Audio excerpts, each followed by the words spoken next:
Hello বন্ধুরা, আজকে আমি দেখো মোচার ঘন্ট বানালাম। তো এই মোচার ঘন্টটা আমি একদম নিরামিষভাবে বানিয়েছি। যারা একদম নিরামিষ খায়, যেমন পেঁয়াজ রসুন কিছুই খায় না, তাদের জন্য এই রেসিপিটা একদম পারফেক্ট। তো চলো এই রেসিপিটা কি করে বানালাম সেটাই তোমাদের সামনে শেয়ার করছি। তো প্রথমে মোচা থেকে মোচার ফুলগুলো আমি বার করে নিলাম এবং মোচার যে মাঝখানের শক্ত অংশটা থাকে ওটা সাইডে রেখে ফুলগুলো থেকে যে শক্ত মতো একটা লম্বা ডান্ডা থাকে সেইটা আমি বার করলাম। আর সাথে দেখো একটা ছোট্ট পাতলা মতো খোসা থাকে, সেটাকেও বার করে নিলাম। এইভাবে আমি সমস্ত ফুলগুলো থেকে একটা একটা করে পাতলা খোসা শক্ত ডান্ডাটাকে বার করে ফুলগুলো একদম কুচিয়ে নিলাম এবং শক্ত যে মাঝের অংশটা ছিল সেটাও কুচিয়ে রেখে দিলাম। সারা রাত একটু জলে ভিজিয়ে রেখে দিলাম। তারপর পরের দিন আমি বাটিতে জল দিয়ে তাতে 1 চামচ মতো নুন দিয়ে মোচাগুলোকে ওই জলের মধ্যে দিয়ে ভালো করে ফুটিয়ে নিলাম। ভালো করে যখন ফুটে উঠলো দেখো কি সুন্দর সেদ্ধ হয়ে গেছে।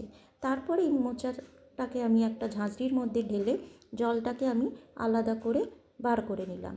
এরপর মোচাটাকে আমি একটু ঠান্ডা হওয়ার অপেক্ষায় থাকলাম। মোচাটা যখন একটু ঠান্ডা হয়ে গেল, তারপর আমি হাত দিয়ে ভালো করে মাখিয়ে নিলাম। হাত দিয়ে মাখালে কি হবে, যে মোচাটা একটা সুন্দর ডো মতো তৈরি হয়ে যাবে।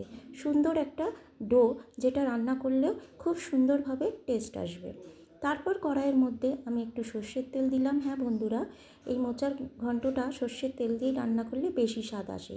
তারপর এই তেলে 1 ছোটো চামচ জিরে, 2টো শুকনো লঙ্কা আর একটা তেজপাতা দিয়ে তেলটাকে ভালো করে নাড়িয়ে এর মধ্যে একটা মিডিয়াম সাইজে আলু আমি কেটে রেখেছিলাম আগে থেকে, সেই আলুটা ঢেলে একটু নাড়াচাড়া করার পর ওর মধ্যে 1 ছোটো চামচ হলুদের গুঁড়ো, 1 ছোটো চামচ জিরের গুঁড়ো, 1 চামচ আদা লঙ্কা বাটা দিয়ে ভালো করে আলুটার সাথে নাড়তে থাকলাম। আর তারপরে আমি দিয়ে দিলাম একটা মিডিয়াম সাইজের টমেটো কেটে রেখেছিলাম, যেটা আগে থেকে। দেওয়ার পরেই 1 চামচ মতো নুন দিয়ে আলু আর টমেটোটাকে ভালো করে নাড়াতে থাকলাম।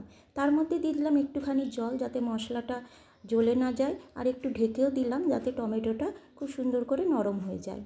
2 মিনিট পরে ঢাকনা খুলেই দেখাচ্ছি, দেখো টমেটোটা কি সুন্দর একদম নরম হয়ে গেছে।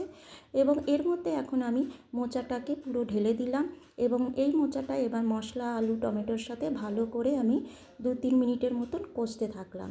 এই সময় গ্যাসের ফ্লেমটা আমি মিডিয়াম রেখে দিলাম।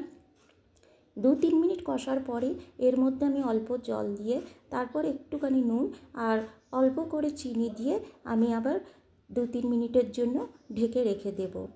কারণ ঢেকে রাখলে আলুটাও আবার সেদ্ধ হয়ে যাবে এবং সুন্দরভাবে মোচার ঘন্টটাও তৈরি হয়ে যাবে। আর নিরামিষভাবে তৈরি করছি বলে এর মধ্যে একটু চিনি দিলাম।